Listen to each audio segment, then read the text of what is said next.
7h, 10h sur Radio Courtoisie, ligne droite, Maud Koffler. La nouvelle année chasse-t-elle la précédente ? Non, évidemment, et le gouvernement s'est empressé de nous le rappeler en relativisant une nouvelle fois les incidents de la nuit de la Saint-Sylvestre, voitures brûlées, viols, agressions.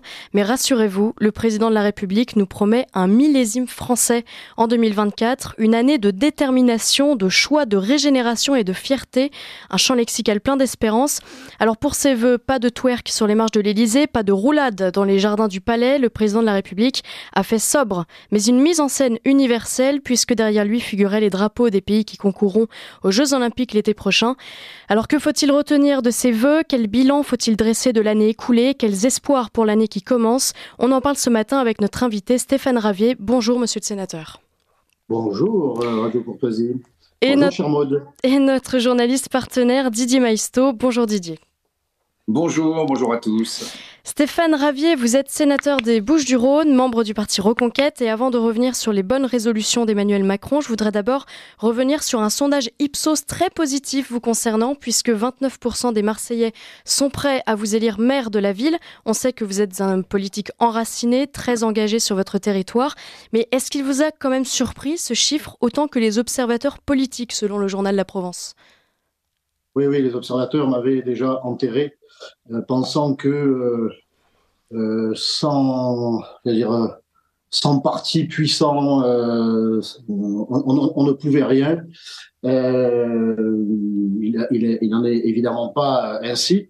D'abord, Reconquête et s'installe à Marseille comme partout ailleurs, mais ou en plus de ça, votre serviteur est sur le terrain marseillais, le terrain militant et politique, depuis, ça ne me rajeunit pas, mais depuis une trentaine d'années.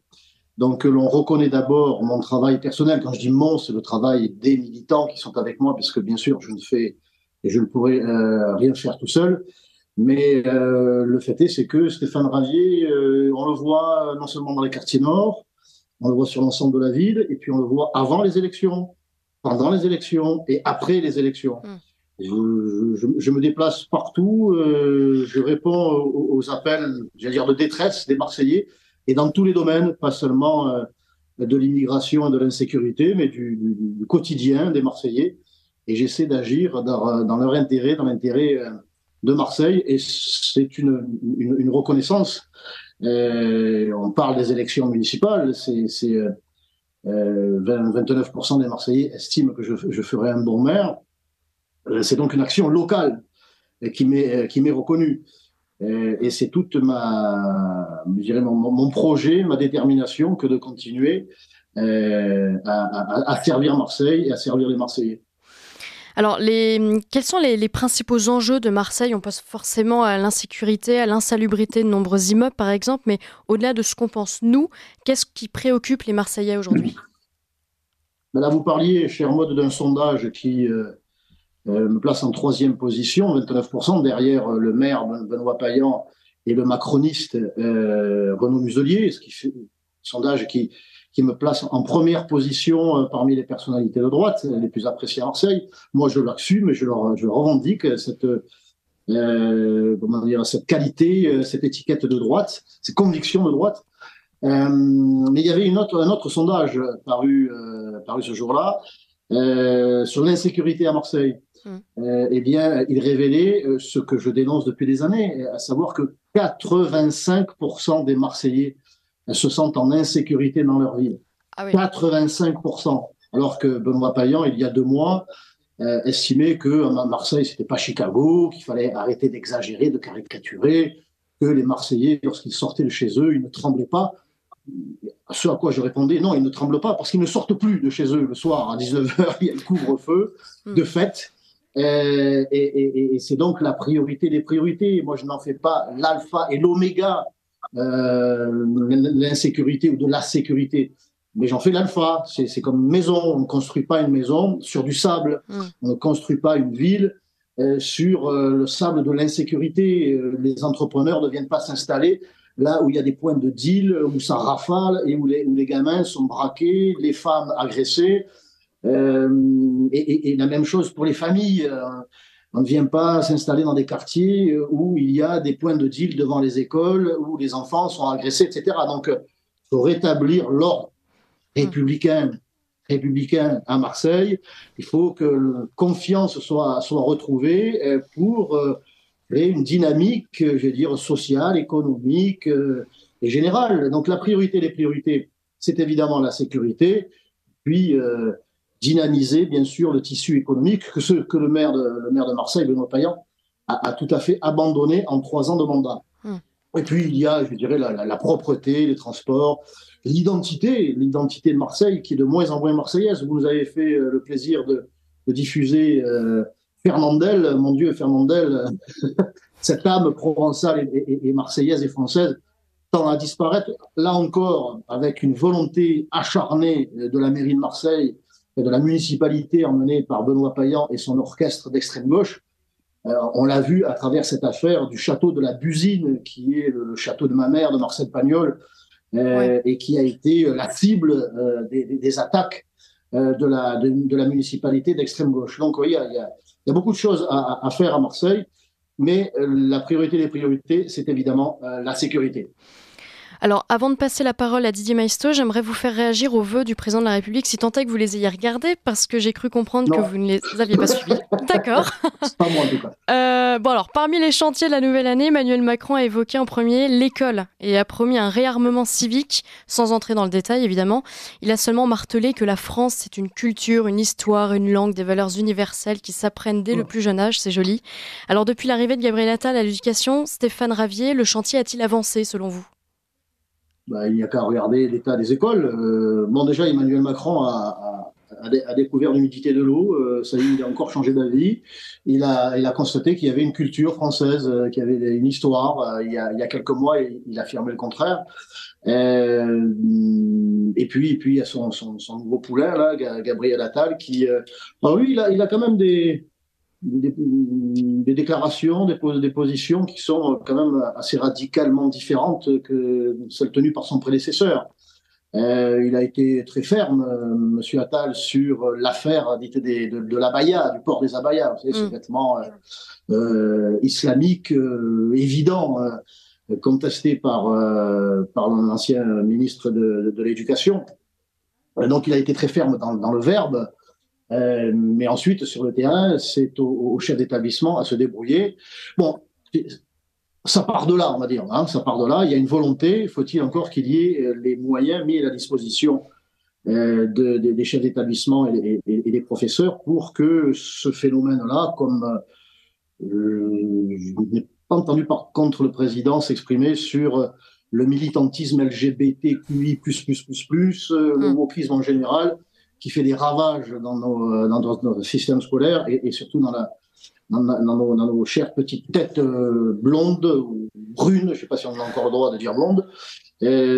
Sur ce sujet-là, je n'ai pas entendu le président de la République, alors qu'il est urgentissime de rétablir l'école dans ses missions d'apprendre à lire, à écrire, à compter, à connaître son histoire, éventuellement en être fier. Donc on verra ça dans les mois et les années à venir, si cette urgence est une réalité au-delà des mots, au-delà du déclaratif, qui est si cher au président de la République. Didier Maisto. Oui, pendant des décennies, on a vanté, je dirais, les 30-40 dernières années, Marseille, ville-monde, ouverte sur l'immigration, ouverte à tous les vents, comme s'en sortant mieux, parce qu'il y avait une espèce de particularité marseillaise qui faisait que, quelles que soient les origines des uns et des autres, on était marseillais avant tout. Il y avait les émeutes, pas les dernières, mais celles d'avant, il s'était rien passé à Marseille. On avait dit, c'est le modèle marseillais, ça tient, vous voyez, comme quoi ça marche. Qu'est-ce qui ne fonctionne plus aujourd'hui à Marseille ? Et est-ce que Marseille a été rattrapée, je dirais, comme toutes les grandes métropoles françaises, par tous ces phénomènes d'insécurité, notamment. Vous parlez beaucoup d'immigration, donc ça, c'est la première question. Et la deuxième question relative à l'immigration, qu'est-ce qui empêche aujourd'hui et qu'est-ce qui différencie les différentes formations de droite ? Parce que quand on entend M. Ciotti, Marine Le Pen, Éric Zemmour, vous, je dirais les lieutenants des différents partis, d'ailleurs vous vous définissez vous-même comme quelqu'un de droite, qu'est-ce qui différencierait les uns et les autres ? au-delà des appareils et de la manne financière qui en découle pour se positionner chacun dans une écurie présidentielle. Parce que là, aujourd'hui, on voit pas bien les différences. Et vous, Monsieur Maistre, vous évoquiez la particularité marseillaise qui voulait qu'en 2005, ou qui aurait encore tenu en 2005 et qui a finalement craqué au cours des émeutes au mois de juillet dernier. Mais je voudrais contester cette affirmation, parce qu'en 2005, s'il n'y a pas eu d'émeute à Marseille, c'est parce que déjà, et ça a été reconnu, déjà, les réseaux de stupes ont tenu les quartiers. Il était hors de question que le business soit interrompu en raison d'émeutes qui auraient entraîné l'intervention des forces de l'ordre dans les cités du stup. Ce n'est absolument pas, c'est foutu de nous. Je l'ai d'ailleurs dénoncé à l'époque. On a fait croire qu'il y avait un modèle marseillais d'intégration tel que et si particulier que même dans cette France enflammée, embrasée, eh bien, Marseille tenait, le modèle marseillais tenait encore. C'est évidemment, je dirais, une fable. Les réseaux de stup étaient déjà bien installés à Marseille et ont tenu la boutique dans le sens commercial du terme, ou commerçant. Aujourd'hui, au mois de juillet, ce modèle a fini par craqueler, puisque les cités n'ont pas énormément bougé, le business a continué, il y a eu quelques agitations de trop dans les quartiers nord. C'est le centre-ville qui a été saccagé. Je crois que Marseille est la ville ou l'une des villes qui a été le plus saccagée, le nombre de commerçants et de commerces qui ont été les plus incendiés et les plus pillés. Des razzias, le terme, je dirais, correspond assez bien aux individus qui se sont livrés à ces attaques. Les razzias, les attaques envers la police, les bâtiments publics ont été extrêmement forts au mois de juillet à Marseille, parce que le phénomène de l'immigration de masse s'est largement développé, que le phénomène du rejet du modèle français et du modèle marseillais a été rejeté aussi. Et nous avons affaire à Marseille désormais à une partie de la population qui a le modèle français en détestation, ici comme ailleurs. Et il l'a exprimé en participant à ces émeutes que je qualifierais, moi, d'anti-françaises, d'anti-France, en pillant les magasins, en s'attaquant aux forces de l'ordre et à toutes sortes de bâtiments publics, à Marseille comme ailleurs. Mais qu'est-ce qui a changé ? L'heure ne fonctionne plus. Vous parlez d'immigration, mais en réalité, si on regarde bien les choses, pendant les deux premières générations qui sont arrivées au début des années 60 et puis qui ont continué, qui se sont installés sur notre sol, dont les enfants aujourd'hui sont nés en France, n'ont aucun lien avec le pays d'origine. Qu'est-ce qui a changé ? Pourquoi cette troisième et quatrième, puisqu'aujourd'hui on en est sans doute à la quatrième génération, est-ce que c'est pas aussi un problème franco-français est-ce que l'assimilation, pour le dire clairement, ne fonctionne plus du tout et que le modèle républicain tant vanté, on est parti de l'intégration à l'assimilation. L'assimilation n'est plus qu'un vœu pieux aujourd'hui. C'est même plus un vœu, ce n'est même plus souhaité. C'est bien là le problème. Enfin, il y a deux raisons à cela. C'est que ce modèle-là n'est plus souhaité, n'est passé de l'assimilation naturelle. Moi, ma mère, elle est née en Italie. Elle était née en Italie, est arrivée en France avec ses parents, et puis elle a eu un frère et trois sœurs, auxquels mes grands-parents donnaient des prénoms français d'ailleurs. Il n'y a que ma mère qui portait un prénom italien. Et il allait de soi que l'on s'assimile au pays qui vous accueillait, parce que l'on avait conscience, les immigrés italiens, espagnols, arméniens, polonais, avaient, je dirais, ce réflexe naturel que de rendre à la France la monnaie de la pièce. Ils avaient la reconnaissance du ventre et naturellement, ils faisaient l'effort d'abandonner une partie de leur histoire. Ils la gardaient dans le cœur, mais ils ne la revendiquaient plus sur le sol qui les accueillait. Et donc, naturellement, ils rendaient à la France la monnaie de la pièce en devenant français entièrement, y compris, je dirais, par le prénom. Ça fait polémique, cette histoire de prénom, mais ils devenaient français aussi par je dirais, l'acquisition non seulement de la nationalité, mais de l'histoire de France. Ils faisaient de l'histoire de France la leur, des traditions françaises les leurs, et ils se fondaient dans ce modèle français naturellement. Parce qu'il y avait aussi seulement la barrière de la langue, la culture, le culte, l'histoire européenne commune, même si elle était quelquefois conflictuelle, il y avait quand même un creuset commun. Et puis, c'était une immigration quand même assez maîtrisée. D'ailleurs, beaucoup d'Italiens sont rentrés chez eux après avoir travaillé en France. Travaillé, ils ne sont pas venus pour être assistés et sans aucune démarche revancharde ni haineuse. Donc, il y a eu une immigration européenne maîtrisée, dont une partie s'est fondue et restée en France et s'est fondue dans la nation, dans le sens très large du terme, dans la nation française.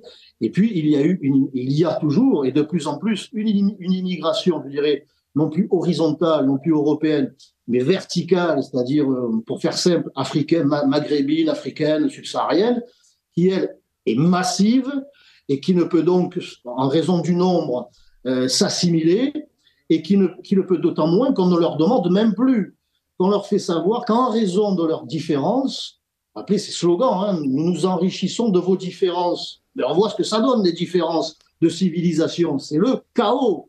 Alors justement, il y a une loi. En raison de la masse, des différences culturelles, historiques, civilisationnelles, et des gouvernements qui se sont couchés devant l'urgence de maîtriser cette immigration massive, eh bien, on en arrive à cette situation incontrôlée d'anarchie, et y compris à Marseille, d'anarchie dans tous les domaines. Alors justement, il y a une loi de l'identité économique et sociale. Une loi immigration qui a été votée dans des circonstances un peu clownesques, hein, il faut le dire, puisque oui, dans cette loi, finalement, il n'y a pas grand-chose, sinon beaucoup d'hypocrisie. Seriez-vous d'accord pour dire que si le Rassemblement national n'avait pas apporté son soutien à cette loi, inutile d'ailleurs, puisqu'elle ne va rien changer dans les choses, c'est peut-être pas d'un point de vue symbolique, puisque là, il y a un peu, on voit des digues qui commencent à tomber. Pourquoi en France, on n'arrive jamais, dans le débat politique, à aborder les questions migratoires de façon sereine, comme le font d'autres pays? Première question. Deuxième question, est-ce que on peut le faire de façon claire, nette, précise, en restant dans l'Europe, avec un certain nombre de traités? Alors, on peut évidemment citer le cas du Danemark, où la gauche est au pouvoir et qui a pourtant pris cette question de façon sérieuse. Et enfin, je repose ma première question. Qu'est-ce qui différencie aujourd'hui les différentes formations de droite? Puisque quand j'entends M. Ciotti ou Laurent Wauquiez, ou que j'entends Éric Zemmour ou Jordan Bardella, c'est exactement du point de vue. Alors, il y a des différences peut-être économiques, plus ou moins de libéralisme, hein, plus ou moins de protectionnisme, mais de ce point de vue sociétal, vous êtes d'accord entre vous? Ce qui manque, c'est une bonne paire de C. Une bonne paire de C, c'est le courage et la cohérence. C'est ça la paire de C. N'imaginez pas que je puisse être grossier en ce début d'année. Le courage et la cohérence, c'est ça qui manque à la droite. Parce qu'il y a un véritable terrorisme intellectuel et politique que nous a imposé et que nous impose encore la gauche depuis 30 à 40 ans. Et vous citiez le Danemark. Le Danemark a pris des mesures extrêmement énergiques. En peu de temps, pourtant, Dieu sait que le Danemark, ces pays nordiques sont des exemples d'accueil, de tolérance. Et ils ont accueilli justement des centaines de milliers, voire des millions d'étrangers aux origines culturelles, géographiques radicalement différentes. Donc, ils ont tendu la main, ils ont ouvert les bras, et ils ont constaté que non seulement on ne leur rendait pas, je dirais, la monnaie de la pièce, mais que cette immigration constituait un véritable danger dans tous les domaines. Et comme c'est la gauche qui est au pouvoir, et qu'elle est courageuse, qu'elle a les yeux grands ouverts, puisque nous avons une gauche qui a les yeux grands fermés, eh bien, elle a pris des mesures et personne, évidemment, ne va le lui reprocher. En France, nous avons une gauche qui est immigrationniste, qui a abandonné les classes populaires pour se tourner vers une autre clientèle électorale, parce qu'à terme, ils sont naturalisés, ou leurs enfants, évidemment, étant nés ici, sont français et constituent des gros bataillons électoraux. C'est une stratégie électorale Et elle interdit à la droite, aux différents mouvements qui constituent cette famille politique, elle interdit moralement, c'est une histoire de morale, aux familles, aux groupes qui constituent cette famille de droite, de s'unir, alors que, vous le remarquez, dans le verbe, Ciotti, Zemmour, Bardella peuvent partager l'essentiel, non seulement du constat, mais souvent des solutions à y apporter. Mais il y a ces fameux mais. Mais mon Dieu, que va dire la gauche? Moi, je l'entends, je le vois quotidiennement, en tout cas quand on parle du sujet au Sénat, la droite est terrorisée, en fait. Ceux qui se présentent comme étant de droite, je dirais les LR, dès que c'est pas une image, hein, c'est une réalité, je dirais presque physique. Moi, j'observe mes chers collègues de gauche, mais vraiment physiquement, pointer du doigt les sénateurs de droite, en leur dire attention, vous êtes en train de vous allier, vous êtes en train avec Belzébuth, avec Monsieur Ravier, avec Reconquête, etc. Et j'observe que physiquement, les sénateurs LR, ils sont terrorisés, ils sont tétanisés. Oh là là, mon Dieu, surtout ne pas froisser la gauche. On risquerait d'avoir un article dans Libération ou dans Mediapart. Et moi, je leur dis, mais qui lit Libération et Mediapart? Ce sont déjà ce qui reste de militants de gauche et d'extrême gauche qui sont convaincus. Soyez des hommes et des sénateurs, des sénatrices parlez de la gauche, libres. Il y a aussi un certain... Restez fermes sur vos convictions. Et c'est là le problème, c'est qu'ils ont quelquefois des convictions, mais ils n'ont pas le courage de les assumer.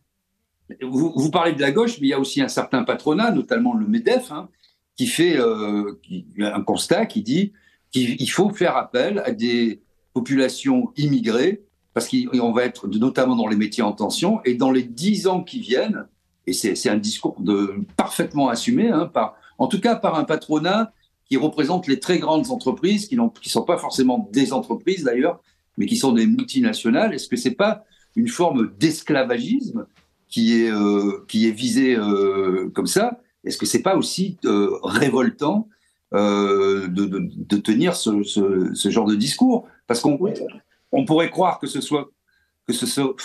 fut pour des raisons humanitaires, humaines, mais en fait, il n'en est rien.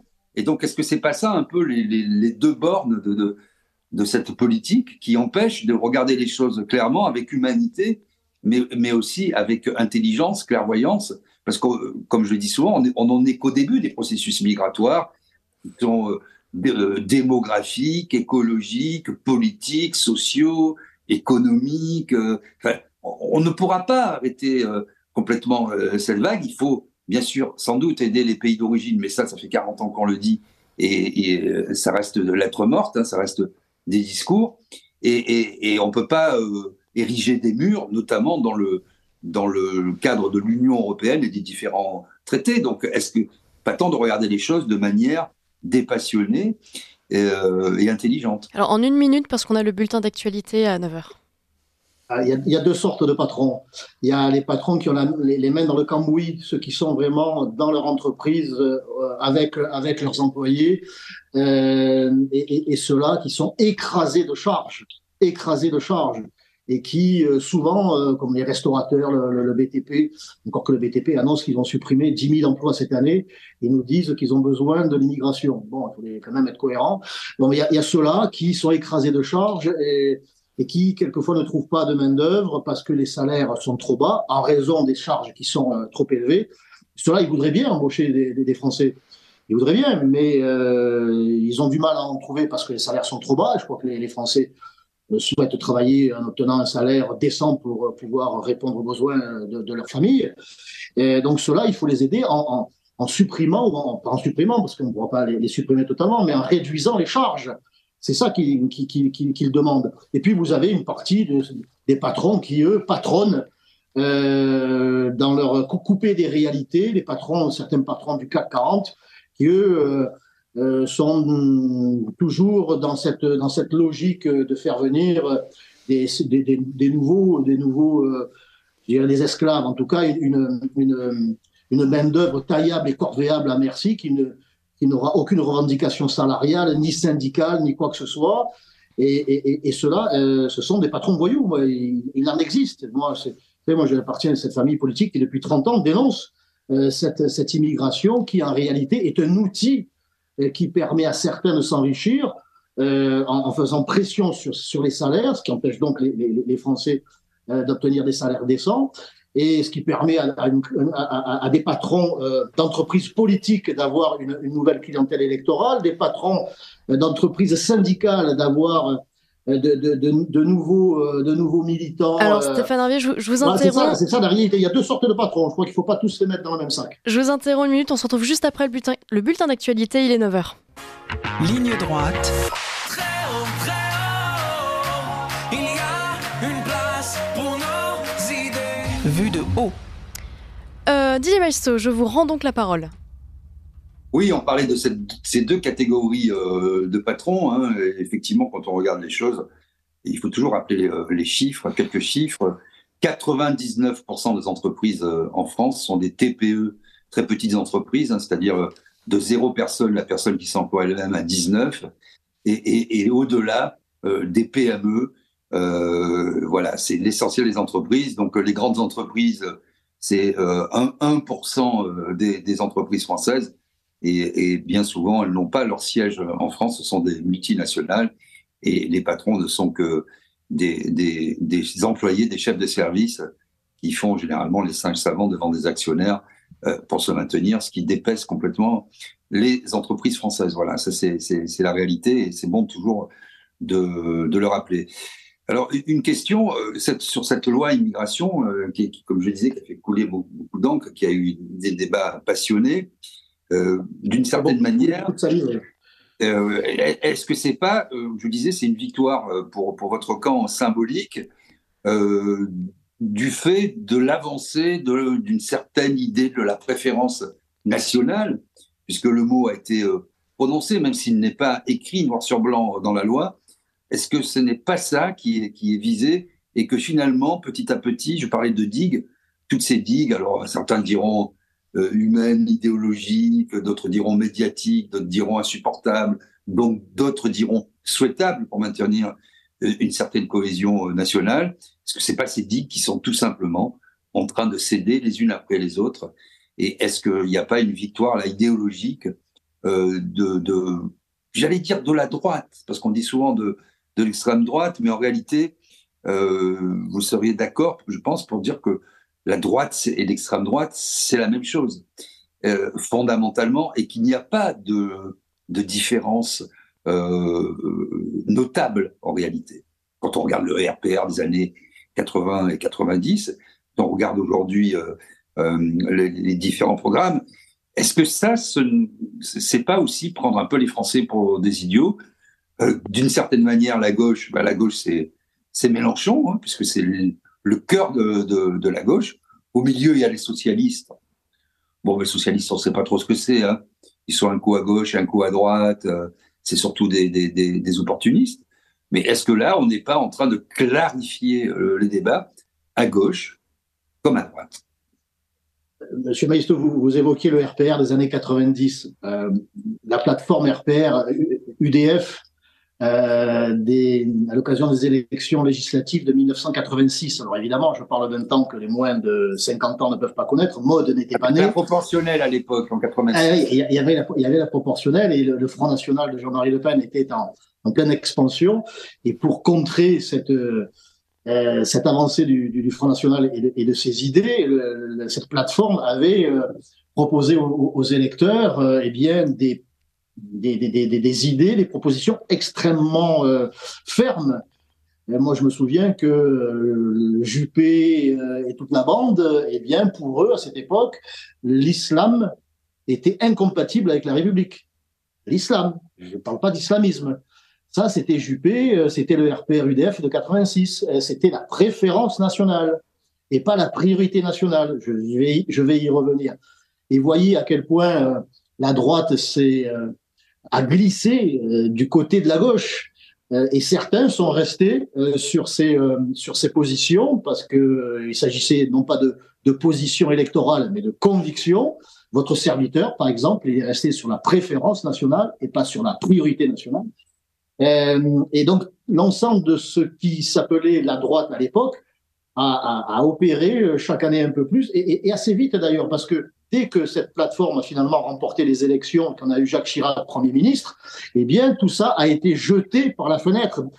Il a fallu seulement 2 ans pour que la droite trahisse les électeurs et trahisse la France, parce qu'à cette époque-là, il eût été plus facile de renverser la vapeur face à une immigration qui était déjà une immigration de masse et communautaire. Bon, donc vous voyez que les engagements pris à l'époque par ce que l'on appelait la droite, eh bien, ils ont été très vite oubliés. C'est pour ça que cette loi immigration, quand j'entends, et je vais essayer de répondre, je dirais de façon sereine et non agressive, parce que mes amis ou les anciens amis du RN diront, voilà, écoute, Stéphane Ravier, et à travers lui, Reconquête, ce sont des rageux. Ils ont tellement la haine de ne pas être à l'Assemblée nationale, ils sont dans l'invective permanente. Donc je vais essayer d'être, je dirais, de répondre de façon très factuelle sur cette loi immigration et sur le positionnement des députés du Rassemblement national. Ils avaient rejeté le premier texte présenté par le Sénat. Un texte sur lequel je m'étais prononcé par une abstention, parce qu'il y avait eu des avancées. Ce que je considère, moi, comme étant une avancée, la suppression de l'AME. Il y avait quand même la suppression de l'AME, il y avait des mesures qui, je dirais, durcissaient l'accès à la France, on va dire, et à son système social. Il y avait quelques avancées, mais il y avait toujours cette régularisation des clandestins, non plus par la loi, mais, je dirais, par le pouvoir discrétionnaire des préfets, déchargés de cette responsabilité sur les préfets, et les préfets prenant leurs ordres du ministre de l'Intérieur, ça permettait une régularisation en réalité massive. Bon, donc je m'étais prononcé par l'abstention, je ne pouvais pas évidemment valider une régularisation. Donc il s'est passé ce qui s'est passé, ce premier texte a été rejeté, puis il y a eu la CMP, la commission mixte paritaire, qui nous sort un nouveau texte, et là, surprise, le Rassemblement national et les LR et certains Renaissance votent ce texte. Et la gauche, qui remplit son rôle, parce que c'est une pièce de théâtre, chacun a joué son rôle, oh mon Dieu, c'est une atteinte insupportable, historique aux valeurs de la République, c'est la droite qui se couche devant l'extrême droite, regardez la préférence nationale par exemple. Il n'y a pas de préférence nationale, c'est une priorité nationale. Ça veut dire que les droits sociaux qui sont accordés de facto aux Français, eh bien, le seront à terme, après une période de carence, on va dire, d'attente, ils le seront aussi, après 2 ans, 3 ans, accordés aux étrangers. C'est ça la réalité de la priorité nationale. Alors que la préférence nationale, ce sont des droits sociaux qui sont accordés exclusivement aux Français et aux seuls Français. Donc on voit bien que le Rassemblement national a mis beaucoup d'eau dans son vin et joue sur les mots.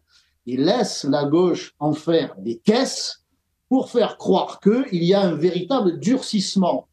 Et estime donc que puisque des parlementaires de droite, les LR, se sont, je dirais, aventurés à voter ce texte, ils ne pourront plus revenir en arrière. Puisqu'ils ont soutenu cette priorité nationale, ils ne pourront plus revenir en arrière. Une barrière est tombée, une barrière idéologique.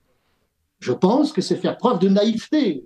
Je vous l'ai dit, regardez rappelez-vous ce qu'ils ont promis en 86, et en quelques mois, ils l'ont abandonné. Ce qu'ils ont voté là pour cette loi immigration, ils l'ont fait une fois, mais ils feront exactement le contraire s'il le fallait dès demain. Ça ne leur pose aucun problème. Ils n'ont pas de ligne, ils n'ont pas de conviction. Et dans le même temps, qu'est-ce qui a été voté? Le retour de l'AME, 1,2 milliard d'euros nécessaires pour financer la prise en charge à 100% des soins médicaux des clandestins, des seuls clandestins, pendant que le gouvernement exige de l'hôpital public une économie de 600 millions d'euros, que des professeurs sont obligés de faire l'aumône pour financer un scanner, pendant que l'on soigne aux urgences sur les parkings des hôpitaux. C'est ça la réalité. Et le Rassemblement national a voté cela. Comme il a voté la régularisation, et Darmanin, évidemment, ne s'est pas gêné de le faire savoir, les députés du Rassemblement national ont voté la régularisation de 10 000 clandestins par an. ça constitue évidemment un appel d'air, puisque quand vous avez 10 000 clandestins qui sont régularisés, ils font venir leur famille. Et puis on envoie un signal aux candidats à l'immigration, et vous voyez, vous finirez par être régularisés. Et puis si on y ajoute que 93% des OQTF, des ordres de quitter le territoire français, ne sont pas exécutés, vous avez là toutes les conditions pour qu'il y ait un nouveau torrent migratoire, en tout cas pour qu'il continue à se déverser sur le sol européen et français en particulier. C'est ça la réalité. C'est ça ce qui explique la position. C'est ça oui. La réalité de cette loi sur l'immigration, c'est que l'on a pris les Français pour des imbéciles, par stratégie électorale et pas par volonté politique. On aurait pu rejeter le texte, parce que si le Rassemblement national ne l'avait pas voté, il passait quand même. Mais s'ils avaient voté contre, on se débarrassait du texte en même temps qu'on se débarrassait du ministre. Parce que Darmanin n'aurait pas pu, là, tenir son siège, tenir son poste. Donc, on a sauvé la tête du ministre de l'Intérieur le plus calamiteux de la Ve République. Il était encore à Marseille hier, à pérorer. Bon, et par stratégie électorale, les Français constateront assez vite, dès l'année prochaine, que le torrent continue à se déverser et qu'on continue à soigner gratuitement les clandestins pendant que nous, on se serre la ceinture, que le coût des mutuelles explose, etc., etc., et que les clandestins sont régularisés, et que donc les salaires ne seront pas augmentés, que l'État ne se réformera pas. Donc je trouve que la stratégie de Marine Le Pen, à court terme, médiatiquement parlant, elle a remporté la partie, puisque la gauche fait tout pour cela. Mais politiquement, à moyen terme, les Français constateront qu'ils ont été trompés. Est-ce que finalement, parce qu'on a vu effectivement Gérald Darmanin expliquer, mettons à l'aile gauche que c'était un texte de gauche et à l'aile droite que c'était un texte de fermeté, mais ça, est-ce que c'est pas Emmanuel Macron le dernier symptôme de l'effondrement d'une certaine conviction, hein, et de finalement il n'y a plus bloc contre bloc, on est sans arrêt dans le en même temps, dans l'hypocrisie. On commence une phrase d'un côté, on la finit de l'autre. Et est-ce que c'est pas la fin de ce système qu'on est en train de voir aussi sous nos yeux s'effondrer, de telle sorte qu'on voit aussi bien à l'extrême gauche qu'à l'extrême droite, pour reprendre la terminologie consacrée, petit à petit quand même ça monte et qu'il va y avoir un affrontement idéologique profond, sociétal, humain, sécuritaire, économique, social, une conception finalement, deux conceptions de la société.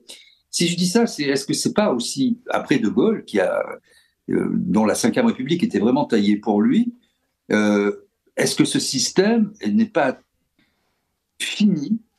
Et on voit bien que vous le disiez, petit à petit, chacun promet des choses pour son camp, et ensuite devient un peu centriste quand il est au pouvoir. On le voit, on l'a vu avec la gauche de Mitterrand, on l'a vu avec la droite de Chirac et de Balladur, on l'a vu aussi avec Nicolas Sarkozy, on l'a vu avec François Hollande, ne l'oublions pas, hein, mon adversaire la finance qui n'a pas de visage, etc.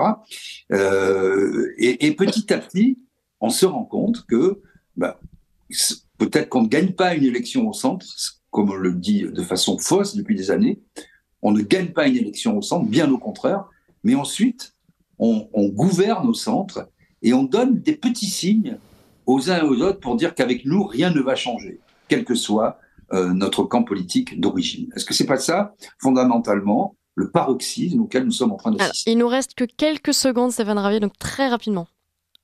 Un dernier mot sur la loi immigration. Cette loi immigration ne concernera pas l'Algérie. Les Algériens, l'immigration algérienne, qui constitue quand même le tiers de l'immigration en France. Ça ne concerne absolument pas, vous savez, en raison des accords de 68 de Gaulle qui trahissait une deuxième fois, d'ailleurs, les Français après avoir trahi les pieds noirs en Algérie. Oui, enfin, on gagne au centre. Oui, on peut gagner au centre malgré tout. On gouverne au centre, mais on est sous la tyrannie du centre, oui. Et cette fameuse formule qui résume assez bien du en même temps, de dire tout et de faire son contraire. Nous avions Darmanin à Marseille hier. Il est venu pour la 30e fois à Marseille en 3 ans. Il continue à pérorer et être dans le en même temps, et être dans le mensonge aussi, parce que c'est quand même ça le en même temps. On ne peut pas tenir le en même temps de façon cohérente. On est dans le mensonge permanent. Le dernier mensonge de ce représentant du en même temps qui est monsieur Darmanin. Très très vite, s'il vous plaît. Les chiffres du 31 décembre des voitures brûlées, il a osé nous dire qu'il n'y avait eu que 745 véhicules brûlés. Je crois que c'était 10% de moins que l'année dernière. Après vérification, c'est 10% de plus. C'est 10% de plus. Mais il ose tout. Et ça passe parce qu'il y a une bienveillance, manifestement, qui lui est accordée et qui est accordée au président, qui nous a encore fait du en même temps à l'occasion de ses vœux. Un président qui voudrait parler de culture française, d'identité française, mais dont on voit bien qu'il bannit ou qu'il nie le drapeau français et la nation française à travers, je dirais, sa présence soupçonnée parmi d'autres drapeaux d'autres nations. Donc moi je crois qu'on peut gouverner à droite. Et c'est toute la démarche de Marion Maréchal et d'Éric Zemmour, et de Marion Maréchal à l'occasion des élections européennes, que de faire savoir qu'il faut être, quand on est de droite, eh bien, il faut le dire, il faut l'affirmer, il faut affirmer ses convictions. Et puis, au soir de ce premier et unique tour des élections européennes, puisque c'est un scrutin à la proportionnelle, eh bien, tous ces députés européens de droite, eh bien, pourront faire basculer cette majorité. Merci Stéphane Ravier, je suis désolée, je dois vraiment européen et vous changer la donne, et y compris sur les textes européens, sur l'immigration. Merci on peut aussi changer cette réalité-là. Merci Stéphane Ravier, vous êtes sénateur du Bouches-du-Rhône. Merci pour ce long entretien et merci Didier Maisto, à la semaine prochaine.